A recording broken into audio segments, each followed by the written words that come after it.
துணை முதல்வரா உதயநிதி அவர்கள் பொறுப்பேற்க போறாரு. இதுக்கப்புறம் எப்படி இருக்கும் அரசியல்? துணை முதல்வராக மாண்புமிகு தமிழகத்தினுடைய முதல்வர்களுடைய பணிகளுக்கு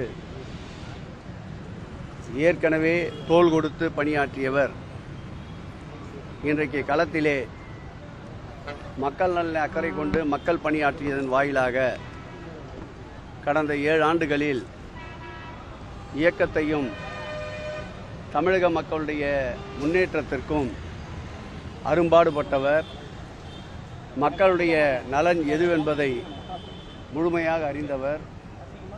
இயக்கத்தின் வளர்ச்சிக்கு என்னென்ன தேவைகளோ அதை முழுமையாக அறிந்தவர்.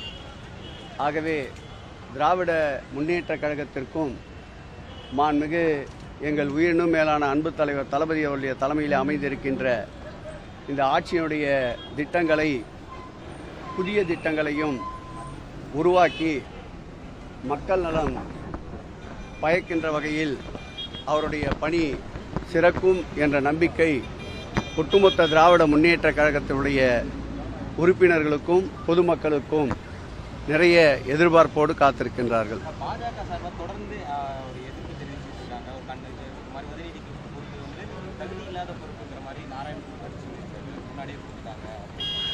அதை பற்றின உதயநிதியோட செயல்பாடு எப்படி இருக்கு? பாரதிய ஜனதா கட்சியை பொறுத்தளவில் தமிழகத்தில் தகுதி இல்லாத இயக்கம் என்பதால் தான் தமிழகத்திலே இருக்கின்ற 39 நாடாளுமன்ற தொகுதிகளிலும் அவர்களுக்கு தோல்வியை மக்கள் பரிசாக அளித்திருக்கின்றார்கள். எந்த முடிவாக இருந்தாலும் இந்த இயக்கத்துடைய ஒப்பாரும் மிக்காரும் இல்லா எங்கள் உயிரினும் மேலான அன்பு தலைவர் தளபதி அவர்கள் எடுக்கின்ற முடிவிற்கு நிச்சயம் திராவிட முன்னேற்றக் கழகமும் தமிழக மக்களும் வரவேற்பை அளிப்பார்கள். அனைத்து தகுதிகளையும் பொருந்தியவர். இன்னொரு 25 ஆண்டு காலம், கால் நூற்றாண்டு காலம் இந்த இயக்கத்தையும் தமிழக மக்களின் நலனையும் தன்னுடைய தோளிலே சுமக்கின்ற அளவிற்கு திடகாத்திர உணர்வு கொண்டவர் மாண்புமிகு துணை முதல்வராக இன்றைக்கு பொறுப்பேற்க இருக்கின்ற அன்பிற்கினிய அருமையண்ணன் உதயநிதி ஸ்டாலின் என்பதை அனைவரும் நன்றாக அறிவார்கள்.